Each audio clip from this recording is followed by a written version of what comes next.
Well everyone, it may not have been an onion on my belt, but I could say that I had a potato on my belt to make it also the style of the time. And in case you're wondering, it's not a stolen potato, so as tasty as that potato would be, everyone knows that stolen potatoes are the best because they're the most delicious. So on that note, welcome to another edition of the Whaty Cheese Cafe. So I'm realizing that all my last few episodes I've done have involved me wandering around the city and finding a bar, a restaurant, and in some cases family history, but it's felt like an eternity since I've done an episode at home where I'm doing a recipe, a reno, or especially some barbecuing. Because when I really started this channel, it came around the time of the pandemic starting, so I felt like that all the full episodes I could do involved showing some recipes from start to finish.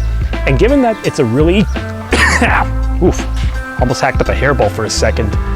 So given the fact it's a beautiful Friday, nice outside, I thought I'd revisit my roots and do a recipe I probably did a little while ago. It's one you're probably going to be familiar with. It's a beer can chicken. That I showed off like almost 2 years ago, if not longer. But considering that I've had a lot more subscribers come in since that episode had landed, I thought I could revisit it, show how to do it from start to finish, but also try to incorporate some of the production values I've come across and started to learn ever since that episode. And hey, sometimes there's nothing wrong with recycling recipes. And some people will say recycling cheddar is also awesome. So we're gonna get to this. But before I continue on, here's one suggestion I can give you. Click on that subscribe button below and put the notifications on so that whenever I put in a new episode, you're gonna get a pop-up on your phone that it's ready for viewing. And before I continue on too, just give this video a thumbs up beforehand. I know, you're probably gonna like it nevertheless, but the more likes these videos get, the more it's actually promoted on YouTube down the road with the algorithms and the suggested videos, so that thumbs up button is actually helping me a lot more than you think. Now, of course, I need to get myself a brew because I am outdoors, I am going to be grilling. First, I need a vessel. See if this magic still works.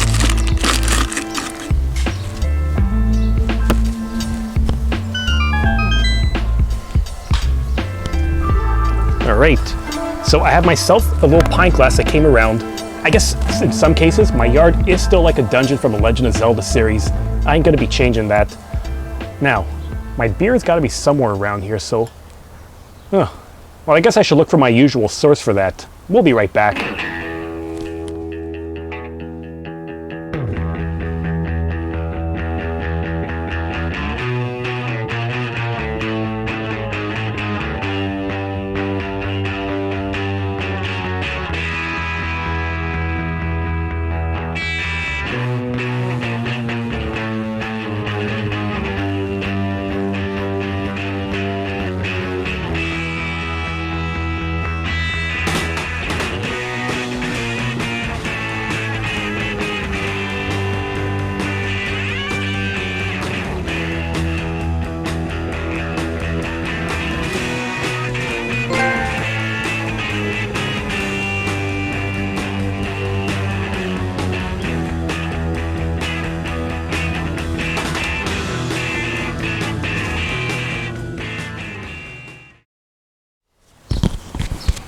Still connected.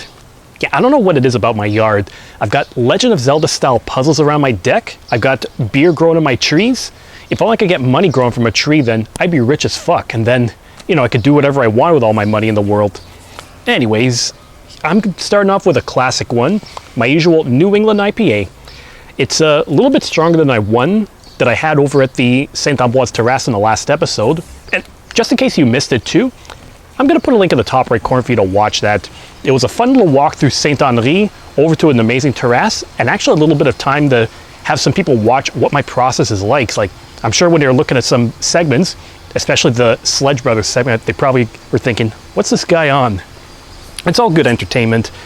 But this one is a different one. It's called La Fabrique, which I haven't really heard of much. Like, I might have seen a few other things in stores. Where are they located? Saint-Jérôme Avenue in Matane. Matane? I don't know about that city, but it's almost like a borderline matante. Whatever you want. And it's called Le Gros Jus. Because the thing about New England IPAs is that they're very fruity. Some can be very juicy depending on the kind of hops that they're using. But I picked this one up mostly because of the label here. I mean, if you're a Pink Floyd fan and you're seeing a pig flying right over a factory, like, what are you supposed to be thinking that is? Thinking when pigs fly? Oh, wait. I just realized that this thing looks like a hop leaf with eyes, a snout, ears, and legs. So it's like a pig hop. Do pigs really hop? I don't know. But again, I only picked this one up because, one, I like New England IPAs, and two, well, the Pink Floyd fan of me is amazing. Well, of course I'm amazing. The Pink Floyd fan of me was amazed to find this. And it feels like a really fun reference, given the fact that it was in 1977 when Pink Floyd was doing their Animals tour in the Olympic Stadium. And that's when the band was really starting to feel disconnected from the fame, the fortune they were getting, and the large size stadiums compared to these smaller venues they got. And it was like some rowdy kids in the audience that was pissing off Roger Waters, their bassist at the time, to the point where he actually spit in the fans. And he shocked himself so much that he thought, feels like there was a metaphorical wall that was being built between him and his fans and everyone in the crowd. And that moment when he spit on the kid was the birth of the concept of the wall. So there you go. A classic album. Well, classic in some circles, depending on who you ask, but for all intents and purposes, classic album, born in Montreal. Cheers. What am I saying? Much better.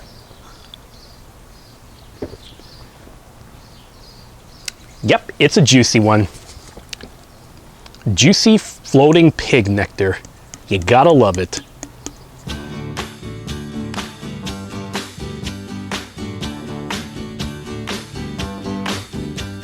Sugar,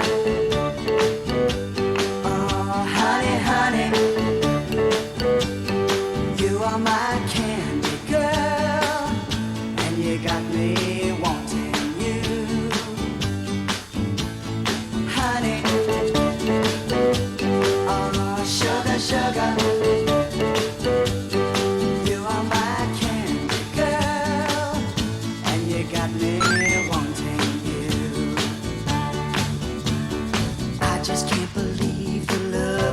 Of loving you, I just can't believe it's true. I just can't believe the wonder of this feeling too. Well, the beauty of this table is that I can use this to host a few gatherings with some friends, or I can fold it up if I want something more compact, or especially if I want to do something for presentation purposes like this. So it lends itself well to a very good cooking show segment, which I'm going to be doing right now. Beautiful. Now, like I said, I've already done this recipe in the past, but for all intents and purposes, I have so many new subs and viewers that I'm going to pretend like you haven't seen it again, and we're going to do it from scratch. So what we're going to be doing is we're going to be getting a medium mixing bowl, a whole bunch of measuring spoons, 1 tablespoon for good measure, and a 1/3 measuring cup for all my stuff. Now, you're going to see a lot of variations of this recipe online. There's some of them that will call for just salt, pepper, thyme, oregano, and etc. Other recipes I've seen will use, let's say, olive oil with salt, pepper, and whatever. And while olive oil could be good to a certain degree, the catch with that is that dry rubs are going to cook a lot better. And if you use olive oil, you run the risk of burning your skin or setting things ablaze in the something like that. I was preparing some Greek chicken in the past, and then I forgot that all that olive oil in there would set it ablaze. But in that case, if you do want, you can click on the top right corner for that to watch it again. So here's what I'm going to do. The hell's up with that dog in the background? I don't know what that is. So what we're going to do is we're going to start with your sweetening agent, which is going to be 1/3 of a cup of brown sugar, or light sugar, because I've seen cassonade, I've seen like sucre brun in French as well. I don't know what the difference is between light brown sugar and dark brown sugar is, so any of you who are more versed in baking than me can leave it in the comment section to let me know. So 1/3 cup right here. Now I'm going to pack it in like I'm baking, but I'm pretty sure that for my necessary needs, it's not really needed. So throw it in. You're going to keep this aside, and then you're going to get to your next seasoning. So what's it going to be? I should actually check my cheat sheet here. So in addition to 1/3 cup of brown sugar, I am also going to need 2 teaspoons of dry mustard. Okay, that's pretty straightforward. Oh, I'm gonna admit, dry mustard is not something I use very much in my cooking. I think I mostly got this because I like to use it in dry rubs for chicken. I'm sure I could get some other uses for it down the road, but that's gonna require a little bit more research to get down the way. Okay, I'm gonna do 4 here. Because to reduce the amount of dishes I do, I took my ½ teaspoon because I know I'm going to be using that a little bit more. So that's the mustard. And, okay, here's what I'm going to do. I'm going to take all my ingredients I've used, keep it on this side so that anything that's over here are ones I know I'm going to have to use down the road. So next is 2 tablespoons of paprika, huh? Now you're really cooking with gas. Okay, this one I have here is Hungarian paprika. There's regular, there's smoked, there's Hungarian. Smoked, obviously you're gonna have a bit of a difference in the flavor. Hungarian, I don't think there's gonna be that much of a difference between that and standard issue with paprika. I just get it because I really like how bright the red is on here, so I love the color on it. Oh. So it looks like I got 1 tablespoon and 3/4 of a tablespoon. Well, it's a good thing I got prepared. Let's keep this over here. Shake off that sugar. Or, in case you have any issues with your brown sugar, you just give it a good spanking. Not pour some sugar on me, spank some sugar on me. Actually, take that back. That sounds fucking dirty. Am I actually gonna need scissors for this thing? Fuck. We'll be right back. And we're back. Well, crisis averted. Sometimes I get these spice bags and you just have to pull it apart and you're okay with it, but in this case, it seemed like I had to cut it with a pair of scissors to get the right one. I don't know why some of these things are going to be sealed so closely versus some of them which are easy access. Because, you know, some stuff like saffron, I can get because for the price you pay for these bags of seasonings, saffron, you only get like maybe a tablespoon at best. That stuff is super expensive. It's almost like the gold bars of the spice rack. Okay, so I added a little bit more here. Seems like it has a bit more of an orange hue, but you know what? Once it's all mixed in, nobody's gonna notice the difference. It's all paprika in the end. Does it taste hungry? Yeah, I know, bad joke. I wouldn't be myself if I didn't have some aged cheddar there. Well, Dave, it's been a while since you hacked me. I thought your tolerance for cheese was getting through the roof now. You didn't need to tell me I'm rancid. But there's still a little bit more to do. So, let's see. Oh yes, next thing I'm gonna need is some chili powder. And this is a very good dry seasoning, I find. Like, it's not a spice. The tricky thing with spicy stuff is that if it has too much of this, if it's too hot, it's like it's burning you. I prefer my spice to have a bit of flavor instead. Oh, and lo and behold, I'm all out of chili powder too, so good thing I got an extra pack that I cut as well. Mexican chili apparently is what I got here. I don't know why that's so different from regular chili as powder, but again, no one's gonna care. So that's 1 tablespoon, and you know, this kind of reminds me of that black bean sauce that I get at Mexican restaurants on occasion. Maybe one of these days I should either cover a restaurant or do like some tacos from scratch one of these days. But that's like for another day. You know, I got so distracted about my paprika situation that I forgot I had a system in play. But I already know what I had. Everything has been put in except for the salt and the pepper. And at least those you're going to be using not so much of that. So, okay, so it's 1/4 teaspoon of black pepper. If I was a chef that was a bit more experienced, I'm sure that I could get a pepper grinder and I would be able to estimate just how many grinds I need to do to get a 1/4 teaspoon. But that'll be for another day once again. Let's keep it simple. For my purposes, I always get fine black pepper just because it's the easiest one to serve for guests and also because it's easier for me to measure. And then I think it's like, yep, 1/2 teaspoon of salt. There. So that's the last one. You're going to take note that this is actually the least amount of salt that I would need compared to other stuff that I made. Like my pork tenderloin I've done with the seasoning, that takes 1 teaspoon. If I was doing pizza sauce, that's like, for one serving, almost half a tablespoon. But, you know, can't really do much about it because at least it's blended in. Anyways, once you're all done with that, you just need to mix it up with the spoon. I suppose if you really want to do this properly, you could always use a whisk to really make sure that your spices are blended. So let's see if I can get this thing on camera here. So when you look at this, it's starting to become orange and the spices are starting to blend in a little bit more with the sugar. So just keep mixing it up until everything is evenly coated.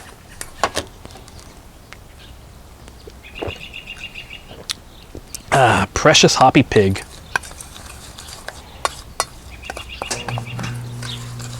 Just keep going with that. I do have some chunks of mustard and sugar here, but I'm sure that those are going to blend in well once I'm almost done.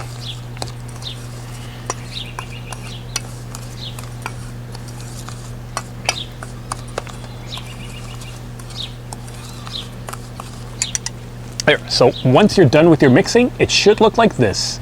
Great color, and it's going to look even better once it's applied to the chicken. So first I'm just going to clean all this stuff up and then we'll be right back to apply it to my chicken.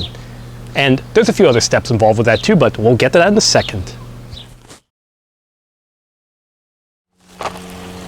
Okay, so I just want to make sure that my surface is clear for when I'm doing this because I know this is going to be a very messy job, and the last thing I want to do is have too much dirt around for no reason. So this is going to give me an added layer of protection.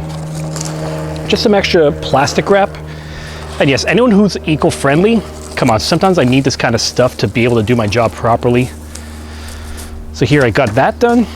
I have my seasoning, which is all mixed up over here. And now the next thing I'm going to be doing is I'm going to have to apply it to the chicken. So you probably ask yourself, like, what exactly would you be mixing it up with? Like, how would you be applying the chicken?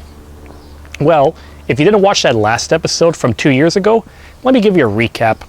So this is a simple apparatus. So what you got is a bit of a stand over here, and this part in the center is designed so that you're able to put a beer can right in the middle, and then the idea is that you just put your chicken on top and then you're good to go.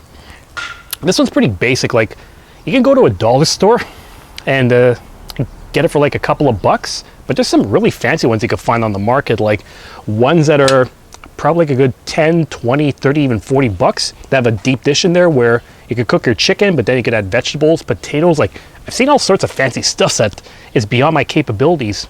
But if you're just a basic guy, put this on and then you're good. Now, it's a perfect timing too, because after all this time, I'm out of fuel and I'm gonna need to find another beer. Now, I need one that's kind of worthy of getting together a chicken. Check my skull? What the hell is that supposed to mean? Love my garden well?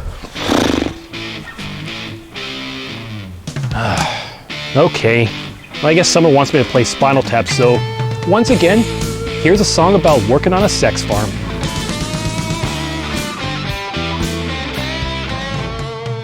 Working on a sex farm, trying to raise some hard love, getting out my pitchfork, poking your head,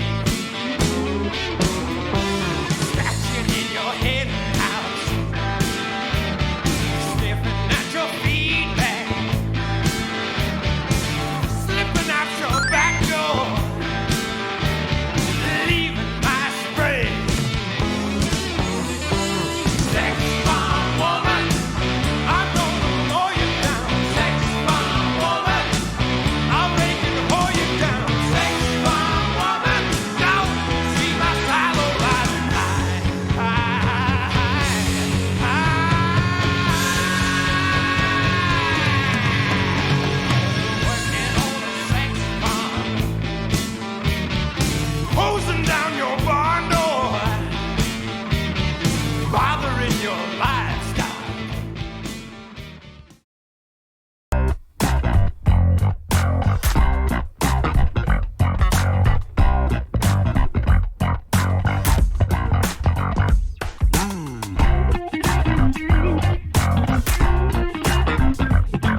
Hello? Feel like I was losing sound there for a second. Okay, I'm gonna have to look at this after and get back to it. So, 3-pound chicken, then get your gloves on to get it on. And if you've done it before, you know it's sensitive because basically, you're gonna be putting this up a chicken's butt. So what you gotta do, you gotta show some courtesy. Open up your chicken, look it in the eyes. Unless you go to a Chinese grocery store that has a chicken with a head on, then that's gonna be out of the question. Look at it, get its permission, and if it says yes, apply it. Otherwise, you're a sick bastard.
The scene. I can give you what you want, but you got to go home with me. I forgot some good old love, and then I got some in store. When I get through throwing it on you, you got to come back for more. Boys and things will come by the dozen. That ain't nothing but drugstore loving. Pretty little thing, let me light your count, cause mama, I'm sure hard to handle now, yes around. So chicken is all prepared, and I'm going to be getting the fire started very soon. And I'm sure some of you who are a bit more versed in cooking, you would probably think, wait, shouldn't you have washed that chicken out before you seasoned it up? I've read a few things here and there about it, but truth be told, from what I've heard, it's like not necessary, and it's also counterproductive, because imagine this, you're washing your chicken, you're getting water splashing on it, so whatever salmonella germs are on that are going to be going all around on the kitchen, so it's like, I don't understand it entirely. Some people say you gotta do it, others say it's not really worth it. Whatever the case, it's all set up to go. So, as you're gonna see, it's all pretty seasoned up. I'm gonna go for my Legend of Zelda dungeon once again, get my starter. And for any of you who was just tuning in that hasn't watched all my other videos, this is the Kamado grill, the Kamado egg that I use for grilling for charcoal. I'm a charcoal guy first and foremost, only because that's what I grew up when I was a kid, so I'm mostly familiar with that. But it's one of the best ones here. It's a deep dish one, and you can actually do a lot. You can do direct cooking, you can do indirect cooking, as they would say. You can even do smoking if you're really into it. So there's a bit of everything for everyone in there. And I'm not going to go through all the details for how to start it from beginning to end, but I'm going to give you a suggestion. There's a link on the top right corner to revisit when I did like Charcoal Barbecue 101. Okay, and I like to try to use natural stars as best as possible. I try not to use gasoline, only because it does feel a little bit like it's a cheat. You know, it's like someone saying they know how to build a bomb out of a roll of toilet paper and a stick of dynamite. You already got the bomb with the dynamite. Toilet paper is just, I don't know what to even say. Oh, almost forgot. I need to light it up.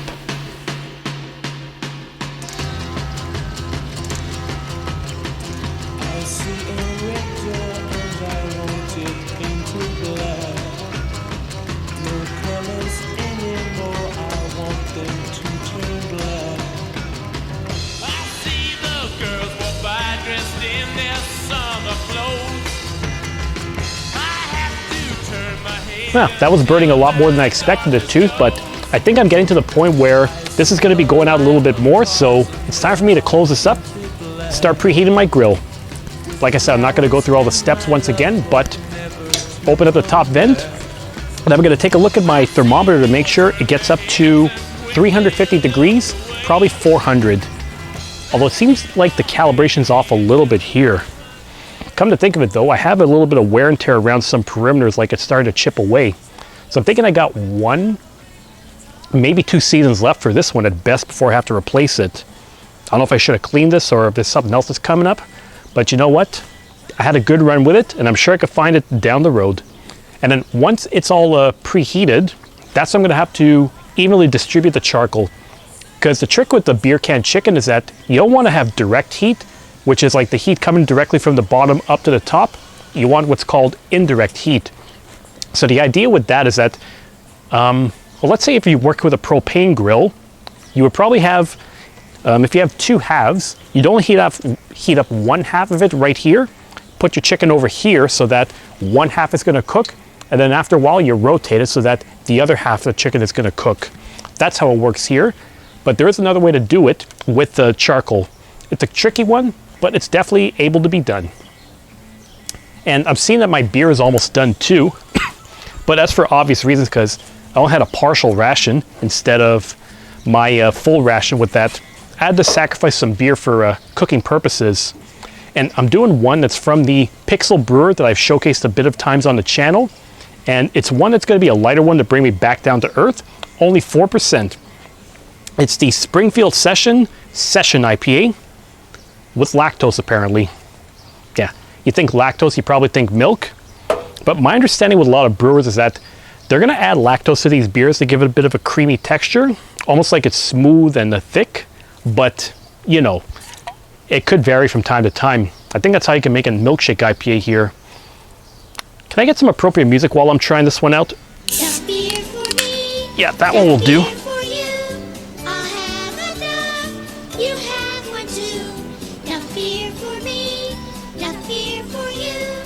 And almost there, almost there. There we are. Cut the music. Yeah, even if I was at Duff Gardens, I'd have my limits of how much I could tolerate. Good stuff. So you're probably wondering, what is a session beer to be exact? Well, that's the thing. Sessions are supposed to be lighter beers, easier to drink. It's almost like a borderline lawnmower beer that I almost referenced on my last channel. Something like you would drink while you work in the garden, work in the lawn, just like nothing too overpoweringly flavorful or strengthful. Oh, I'm losing my vocabulary right now. Anyways, good stuff. Okay, if I'm supposed to believe this, I'm at 450 degrees, so might be a good time to get this all spread out.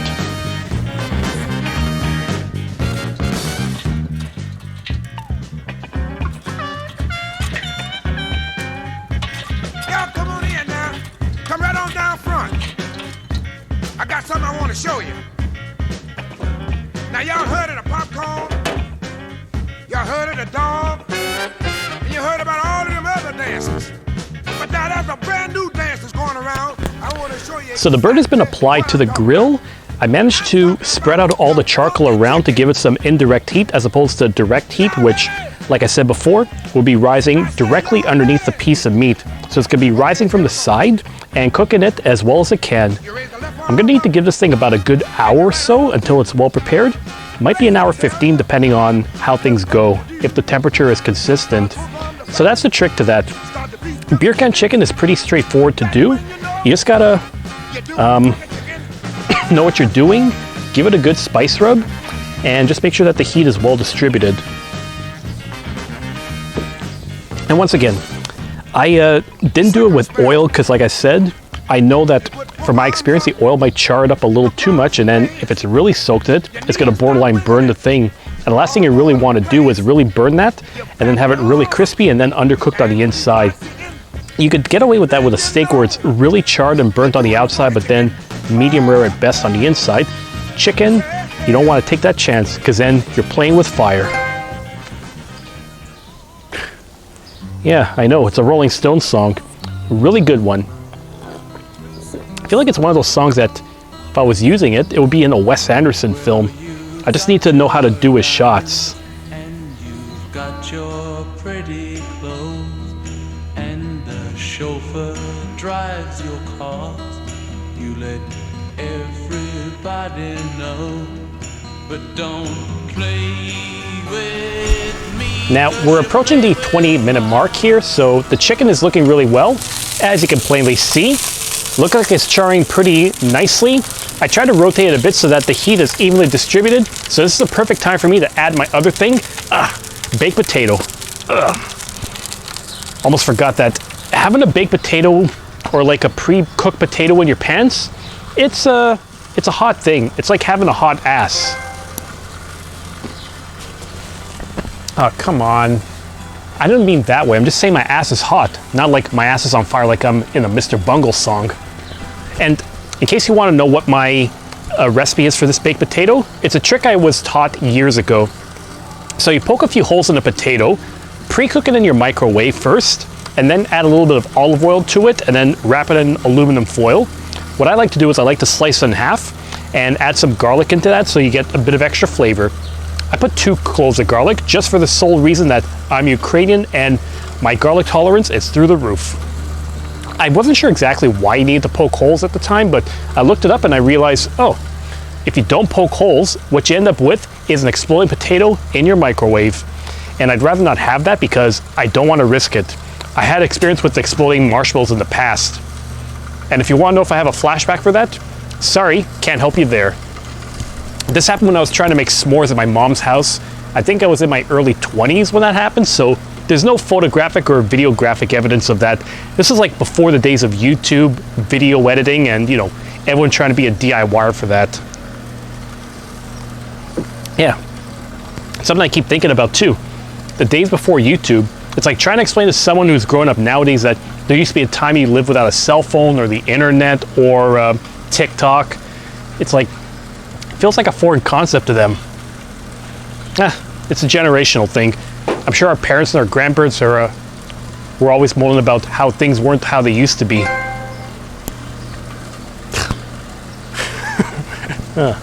Now I got that song in my head. The old gray mare, she ain't what she used to be, ain't what she used to be, ain't what she used to be. The old gray mare, she ain't what she used to be many long years ago.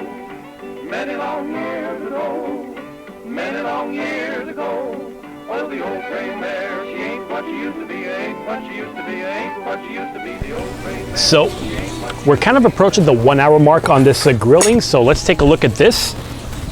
Okay, so obviously the potato is only going to take like 30 minutes, because like I said on the past episodes, you do the pre-cook option on your microwave, it's only going to take you 30 minutes on the grill or even in the oven, as opposed to taking an hour to do it from scratch. Now, the chicken looks like it's really well charred, I have to say. But there's another option you can have in case you don't want to go for the time. Does it say under 375 degrees? It would take you about an hour and 15 minutes, but that could be a bit iffy at times. So another option that you do have is to get yourself a meat thermometer. Now let's see if I can get this thing right. So what you would do is you just set this thing up, and then you go for the thickest part of the meat. Now, if you go for the thickest part of the thigh, that should give you the most accurate reading. So I'm just going to turn this on. I'm going to set it to the cook setting. And for temperature, I'm just going to stick this in, see what it gives me.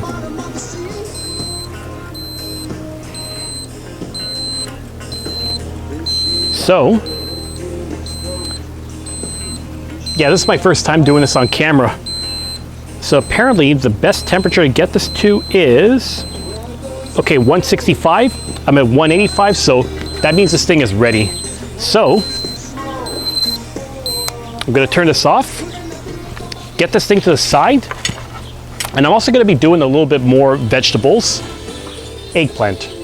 I've done this a few times, and this is actually a leftover from last week's grilling, but I decided I wanted to reheat it.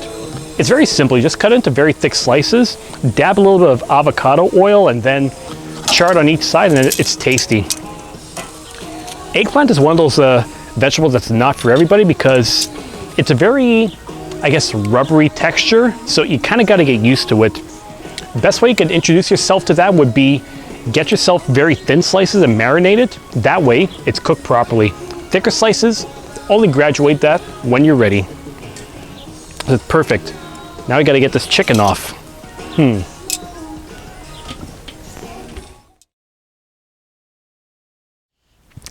And here we are with our meal. So just to give you a recap, we did a dry rub on the chicken, cooked it over a beer can, and it's been over an hour. It's at the right internal temperature, so that's going to be good. You're not going to get salmonella.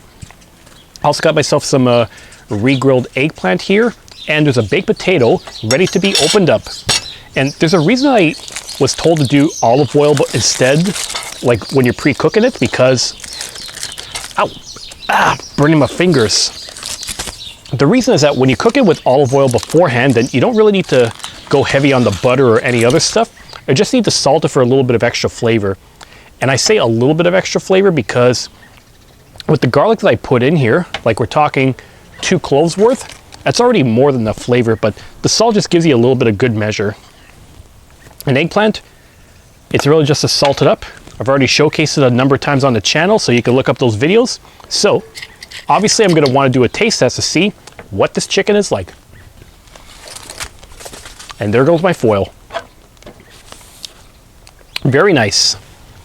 And this is pretty good because I've had some instances where the chicken seemed to have been a little bit tough at times despite the fact that it was properly cooked. So it was a little bit disappointing there. This one, it's got a really charred skin, but the flesh, it's like super tender and juicy. That's the idea with the beer can. You heat up the beer so that it absorbs the flavor in the bird and then cooks it from the interior. It's like adding moisture, technically. Love it. And if you're wondering what my next beverage is, because I'm all out of stuff in this beer can, in this beer glass, well, I decided to move on to sparkling water. Yep, some of you may say it's sacrilege. I don't care. I want a little bit of hydration. Actually, I'm going to see how tasty this potato is with 2 cloves of garlic. Oh, good, but I probably shouldn't have eaten it too fast because it's pretty hot. So it's amazing. If you have any guests who like to have whole chickens, but you don't know what to do with it on the barbecue, use the beer can trick and thank me later. And on that note, I'm going to say thanks for watching this edition of the Whaty Cheese Cafe. So once again, if you like what you see, just be sure to click that subscribe button below and give me a thumbs up if you enjoy my antics, my cooking, my storytelling, everything I do on this channel. And if you have an idea for a future episode, leave it in the comments section. I'll see what I can do. Till then, happy weekend, or at least happy whichever day of the week it is when this episode drops. You know, the meat is tender, but I should probably taste what the skin is like. Let's struggle with that. Tastes really charred, but not so charred like a really smoky scotch where you're drinking campfire. That's like a whole other level of charred.